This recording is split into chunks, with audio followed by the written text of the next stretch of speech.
خداوند هر دو سرا، خداوند امروز و روز جزا. کنون رزم سهراب و رستم شنو، دگرها شنیدستی این هم شنو. یکی داستان است پر آب چشم، دل نازک از رستم آید به خشم. اگر تندبادی برآید ز چنگ، به خاک افکند نارسیده ترنج. ستمکاره خوانیمش اردادگر، هنرمند گوییمش بی هنر. اگر مرگ داده است بیداد چیست، ز داد این همه بانگ و فریاد چیست.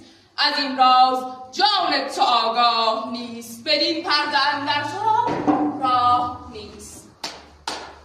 بشنوید این حکایت نه قصه بزم است نه سخن بیدلانه، این صدای کوبش بخت است بر سنگ سرد روزگار. رستم آمد آن کوه پرصلابت، آنکه خورشید از فر او شرمنده بود. چشمانش چون دو آتشدان، قلبش چون آهنگر داغ. سوار شد و تاخت بر دشت حیرت، بر مرز نادانی. دیگر هیچ کس یارای ایستادن نبود جز آنکه دلی داشت به اندازه قلب خود رستم. و آن سو سهراب جوان تیغ برکشید و چون نوزاد شیر گرسنه نالید به خشم. نبرد آغاز شد. ضربات اول چون تندر بود و بر فرق خورشید فرود آمد. زرهها فریاد کشیدند، از زرهها غبار برخاست، از خاک فریاد مردان. رستم را زمین زد، سهراب افتاد، اما فرزند خویش از خاک برخاست و به زور بازو رستم را بر زمین انداخت.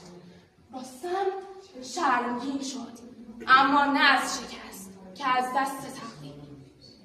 آنگاه که برای دومین بار رستم تیغ را از نیام سرنوشت بیرون کشید و زهرآگین بر پیکر سهراب فرود آورد، تنها یک صدا شنید، یک کلمه چون پاره شدن پرده کعبه: پدر.